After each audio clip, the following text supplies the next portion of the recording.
જય શ્રી કૃષ્ણ મિત્રો, આજે વાત કરીએ જીવંતિકા વ્રતની।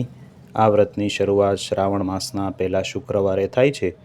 કોઈને તકલીફ હોય તો બીજા શુક્રવારથી પણ આ વ્રત શરૂ કરી શકાય છે। વ્રત કરનારે વહેલી સવારે ઉઠીને સ્નાન કરવું, 5 દિવેટનો દીવો કરવો, ભક્તિભાવપૂર્વક વંદન કરીને ભગવાનની પ્રાર્થના કરવી, પાટલા ઉપર દીવો મૂકીને પત્ર, પુષ્પ, ચોખા, કંકુ વગેરેથી જીવંતિકા દેવીનું પૂજન કરવું અને કથા વાર્તા કરવી। આ દિવસે પીળા વસ્ત્રો પહેરવા નહીં। મિત્રો, આ હતી વ્રતની વિધિ। તો મિત્રો, હવે સાંભળીએ વ્રત કથા। મિત્રો, ચેનલમાં નવા હોય તો ચેનલને અવશ્ય સબસ્ક્રાઈબ કરજો અને કોમેન્ટમાં જય શ્રી કૃષ્ણ લખજો। તો મિત્રો, આવો સૌ ભાવથી સાંભળીએ વ્રત કથા। વર્ષો પહેલાંની આ વાત છે। એ વખતે લલિત નામનો એક રાજા હતો અને એને એક રાણી હતું, તેનું નામ લલિતા। રાજા રાણી સર્વ વાતે સુખી હતા, પરંતુ એક વાતે દુઃખી હતા। તેને શેર માટીની ખોટ હતી। તેમને એક પણ સંતાન ન હતું, તેથી સંતાનની ચિંતામાં રાણી અડધી બનતી હતી। એક દિવસની વાત છે, રાણી ઉદાસ ચિત્તે પોતાના ઓરડામાં બેઠી છે। એવામાં રાણીની પાસે એક દાસી આવી ચડી, જે સુયાણીનું પણ કામ કરતી હતી।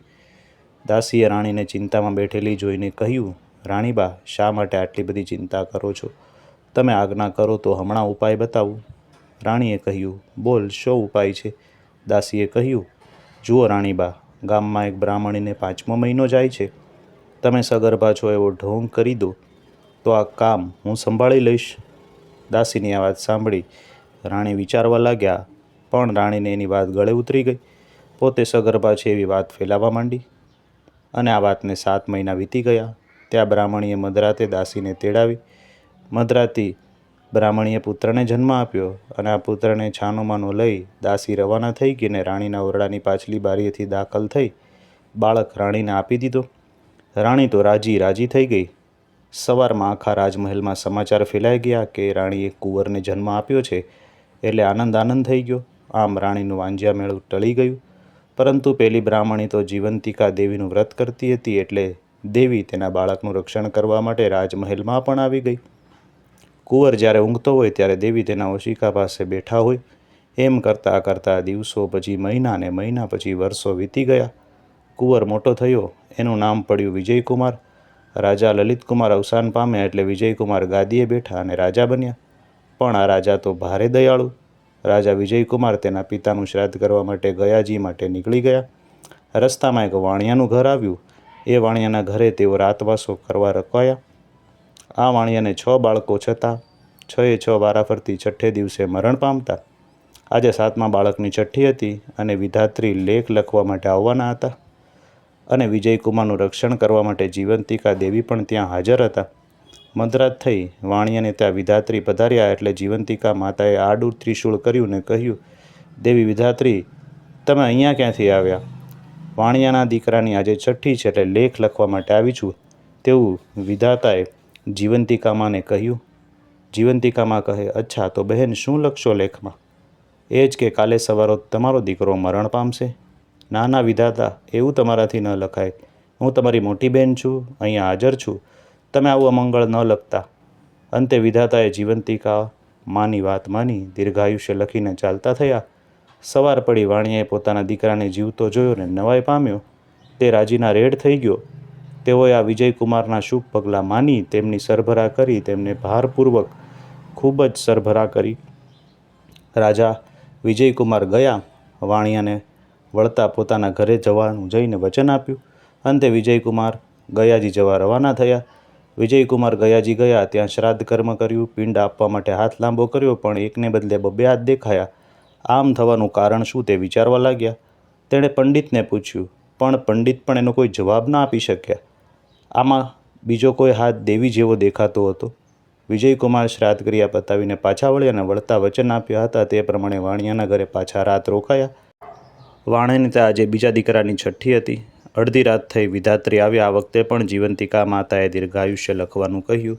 એ વખતે વિજયકુમારની ઊંઘ ઉડી ગઈ અને બંને દેવીઓની વાત સાંભળી તેઓ જાગતા પડી રહ્યા। જીવંતિકા દેવી કહે, હે વિધાતા, આ રાજકુમારની માતા વર્ષોથી મારું શુક્રવારનું વ્રત કરે છે। પીળું વસ્ત્ર, પીળા અલંકારો પહેરતી નથી, ચોખાના પાણી મેં પણ ઓળંગતી નથી, એટલે મારે તેનું રક્ષણ કરવું પડે છે। એ જ્યાં જાય ત્યાં મારે જવું પડે છે અને આજે તે વાણિયાને તે રાતવાસો કર્યો છે એટલે મારો પણ અહીંયા જ વાસ છે, તો વાણિયાનું અઘટિત શા માટે મારે થવા દેવું બેન? હું તારી મોટી બેન છું, માટે મારે તારી વાત સાંભળી તારે પણ મારી વાત સાંભળવી પડશે. વિધાતાએ ભલે કહી દીકરાના દીર્ઘાયુષ્યના લેખ લખ્યા. વાણિયાએ સવારે ઉઠીને જોયું તો બીજો દીકરો પણ જીવતો હતો. તેને લાગ્યું કે વિજયકુમાર નક્કી કોઈ મહાન પુરુષ છે. બીજે દિવસે વિજયકુમારે વિદાય માગી ત્યારે વાણિયાએ એમને આનંદથી વિદાય આપી અને થોડા દિવસમાં વિજયકુમાર રાજમહેલમાં પાછા આવ્યા. આવીને એમણે રાણીને પૂછ્યું, બા તમે કયું વ્રત કરો છો? ત્યારે રાણીએ કહ્યું, બેટા હું તો એકેય વ્રત કરતી નથી. આ સાંભળી વિજયકુમારને નવાઈ લાગી. તેને આખો ભેદ ઉકેલવા માટેના ઉપાયનો વિચાર કરવા લાગ્યો. એવામાં શ્રાવણ મહિનો આવ્યો અને પહેલો શુક્રવાર આવ્યો. એ દિવસે રાજા વિજયકુમાર આખા નગરમાં ઢંઢેરો પીટાવ્યો કે આજ નગરની તમામ સ્ત્રીઓ પીળા વસ્ત્રો પહેરીને જમવા આવવાનું, કોઈએ ઘરે રહેવાનું નથી. એવામાં એકદમ દાસી સમાચાર લાવી કે એક બ્રાહ્મણી આવવાની ના પાડે છે, આજે એને જીવંતિકા વ્રત છે એટલે પીળા વસ્ત્રો પહેરીને નહીં આવે. એટલે રાજા વિજયકુમાર આખી વાત સમજી ગયા. તેણે બ્રાહ્મણી માટે લાલ વસ્ત્રો મોકલ્યા. આમ વિજયકુમારને તેની માતા મળી ગઈ. તે તેની માતાને ઓળખી ગયા. ત્યારથી ગોરાણી રાજમહેલમાં રહેવા આવ્યા. જીવંતિકા માતાના વ્રતના પ્રભાવથી ગોરાણીને પોતાનો ખોવાયેલો પુત્ર પાછો મળ્યો અને માતાજીએ તેનું રક્ષણ કર્યું. એવી જ રીતે આ વ્રત કરનારના બાળકોનું રક્ષણ કરજો. માતાજી જેવા ગોરાણીને ફળ્યા તેવા કથા સાંભળનાર, વાંચનાર અને વ્રત કરનાર સૌને ફળજો. તો મિત્રો, વિડીયોને અંત સુધી સાંભળવા માટે આપ સૌનો આભાર. વિડીયો ગમ્યો હોય તો તમારા મિત્રો, સગા સંબંધીને વિડીયો અવશ્ય મોકલજો. આપ સૌને અમારી ચેનલના જય શ્રી કૃષ્ણ.